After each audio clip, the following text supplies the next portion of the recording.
নমস্কাৰ গাইজ, মই বৰ্তমান আছোঁ চাই আৰ্টিষ্টত। আপোনালোকক এটা বিশেষ বস্তু দেখাম বুলি ভিডিঅ'টো বনালোঁ আৰু সেইটো হ'ল চাই লওক। ইয়াত লিখা আছে most famous artist Mithuraj Bora year 2030 art is an emotion of my life thank you God 2017। মাক আজি মই এখন কাপোৰ বিচাৰিছিলোঁ, মানে কাপোৰ এখন মানে বেড কভাৰ, পুৰণা বেড কভাৰ এখন বিচাৰিছিলোঁ যাতে মানে দোকানত কিবা কিবি বস্তু চাফা চিকুণ কৰিবলৈ লাগে।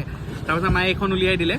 তাৰপৰা এইখন আমি ইয়াত আহি এনেকৈ ফালিবলৈ লওঁতে দেখিলোঁ এইখন মানে টুকুৰা টুকুৰ কৰিলোঁ। তাৰপৰা এটা টুকুৰাত লিখা আছিলে এইটো মই লিখিছিলোঁ 2017 চনত, যেতিয়া মই হাই ছেকেণ্ডেৰী পৰীক্ষাৰ কাৰণে পঢ়ি আছিলোঁ। 2018 মই হাই ছেকেণ্ডেৰী দিছিলোঁ। তেতিয়া পঢ়ি থাকোঁতে এইখন মই টেবুলত মানে পাৰি থোৱা আছিলে এইখন, আৰু তেতিয়া মোৰ সপোনটো ইয়াত লিখা আছিলে যে ইয়াত এইটো ভাবি লিখিছিলোঁ যে artist Mithuraj Bora year 2030 means মানে 2030 চনত মই এজন ডাঙৰ ফেমাছ আৰ্টিষ্ট হ'ম। মানে এতিয়া 2030 হোৱা নাই, 26 হৈছেহে, কিন্তু এতিয়াও মানে 2017ৰ তুলনাত এতিয়া মোক বহুত মানুহে এটলিষ্ট ছবি আঁকে বুলি গম পায়, সেইটোও বহুত ভাল লাগে মোৰ।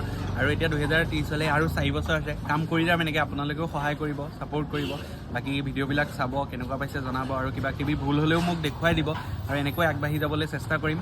গতিকে ভাল লাগিলে, পুৰণা এইটো স্মৃতিটো যে আছে সেইটো মোৰ আজি ভাল লাগিলে, আৰু এইখন মই সযতনে ৰাখিম আজি ভাবিছোঁ।